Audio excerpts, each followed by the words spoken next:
তোমরা যারা 2026-এ চতুর্থ শ্রেণী থেকে পঞ্চম শ্রেণীতে উঠবা তাদের জন্য আজকের ভিডিওটা বেসিক্যালি। তো আজকের ভিডিওতে আমরা দেখব যে পঞ্চম শ্রেণীর গণিত বইয়ের আগের সিলেবাস আর নতুন যে সিলেবাস 26-এর এটার সাথে কি অমিল এবং মিল আছে। তো এখানে দেখো যে এই যে পঞ্চম শ্রেণীর বইয়ের আগের যে কভার ফটোটা মানে প্রথম পেজের যে ছবিটা ছিল এরকম, এটা হচ্ছে 2025 সালে। আর 2026 সালের এই উপরের বইয়ের মলাট বা কভারটা হচ্ছে এইরকম, মানে একটু ভিন্ন কালারের। তো এখন এখানে আমরা দেখব যে ভিতরগত কি পরিবর্তন হয়েছে। তোমরা হয়তো অনেকেই বইয়ের জন্য অধীর আগ্রহ অপেক্ষা করতেছো, তো তাদের জন্য মূলত এই ভিডিওটা একটু দেখলেই তোমরা আইডিয়া পাবা যে আগের বইয়ের সাথে কি কি মিল আছে এবং কোথায় অমিল আছে। যেমন দেখো 2025 সালের গণিত বইয়ে তোমার এখানে চ্যাপ্টার ছিল হচ্ছে কয়টা, টোটাল 14টা চ্যাপ্টার ছিল।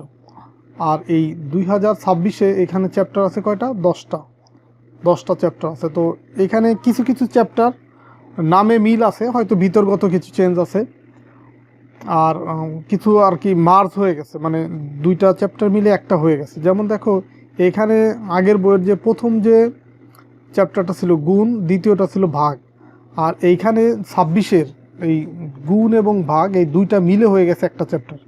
দেখো যে গুণ আর ভাগ এই দুইটা মিলে হচ্ছে একটা চ্যাপ্টার হয়ে গেছে। এটা এই যে গুণ আর ভাগ একটা চ্যাপ্টার। আবার দেখো এরপরে তোমার এইখানে দ্বিতীয় চ্যাপ্টার হচ্ছে গাণিতিক বাক্য, আর এইখানে 3 নম্বর চ্যাপ্টার ছিল চার প্রক্রিয়া সম্পর্কিত সমস্যাবলী গাণিতিক প্রতীক, চতুর্থ ছিল। তো এটা এই দুইটা মিলে আবার একটা হয়ে গেছে যে গাণিতিক বাক্য।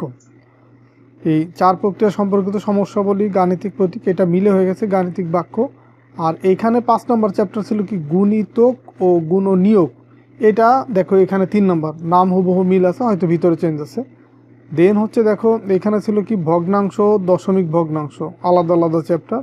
আর এখানে ভগ্নাংশের এখানে এটার নাম হচ্ছে সাধারণ ভগ্নাংশ, আর দশমিক ভগ্নাংশ এই নামটা ঠিক আছে। এরপরে দেখো গড় ছিল এরপরের চ্যাপ্টারটা, শতকরা ছিল তারপরে, আর এখানে শতকরাটা আগে চলে আসছে আর গড়টা তারপরে চলে গেছে।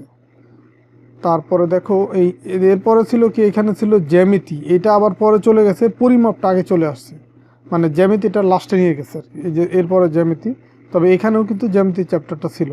তো এই 25-এর যে বই, সেই 25-এর বইয়ে সময় নামে একটা চ্যাপ্টার ছিল যেটা এখানে নাই। এখানে দেখো উপাত্ত বিন্যস্তকরণ ছিল, এখানে উপস্থ বিন্যস্তকরণ আছে। ক্যালকুলেটর ও কম্পিউটার এই চ্যাপ্টারটা 26-এর বইয়ে নাই।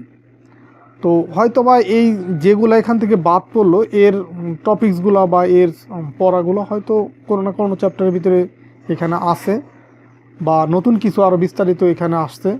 তো যেটাই হোক, তোমরা যারা তোমার এই 26-এ যারা পঞ্চম শ্রেণীতে উঠলা, তোমাদের জন্য কিন্তু যদি এই 25-এর সিলেবাসটা থাকতো সেটাও তোমাদের জন্য নতুন, আবার 26-এর যে চেঞ্জ হয়ে আছে সেটাও তোমাদের জন্য নতুনই। তো তোমাদের আশা করি কোনো সমস্যা হবে না। আর তারপরে আমার ইউটিউব চ্যানেলে তোমাদের এই 26-এর যে পঞ্চম শ্রেণীর গণিত বই, এখানে একদম প্রথম পৃষ্ঠা থেকে শুরু করে একদম শেষ পৃষ্ঠা পর্যন্ত, মানে তোমার প্রথম চ্যাপ্টারের প্রথম পৃষ্ঠা থেকে শেষ চ্যাপ্টারের শেষ পৃষ্ঠা পর্যন্ত প্রত্যেকটা পৃষ্ঠার যত ম্যাথ আছে সবগুলো ম্যাথই আমার ইউটিউব চ্যানেলে তোমরা পাবা। তো আমার চ্যানেলের সাথেই থাকো, আর তোমরা হয়তো খুব তাড়াতাড়ি বইটা পেয়ে যাবা। তো তার আগে একটু অধ্যায় সম্পর্কে তোমাদের একটু আইডিয়া দিলাম। আর তোমরা যখন বইটা হাতে পেয়ে যাবা, আমরা এই জানুয়ারির প্রথম থেকেই বিস্তারিত আলোচনা শুরু করব, এবং ম্যাথের প্রথম পৃষ্ঠা থেকে একদম স্টেপ বাই স্টেপ, মানে একদম পৃষ্ঠা ধরে ধরে ভিডিওগুলো দিব তোমাদের। আর আমার আগের মানে 25-এর ভিডিও থেকেও তোমরা যেগুলো তোমার মিল আছে ওইখান থেকে একটু দেখে আইডিয়া নিতে পারো যে আমি কীভাবে পৃষ্ঠা ধরে ধরে তোমাদেরকে ম্যাথ করাচ্ছি। তো 26-এরও এই ম্যাথগুলো এইভাবেই করাবো।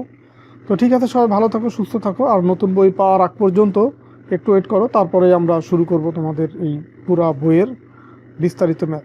ঠিক আছে, আল্লাহ হাফেজ।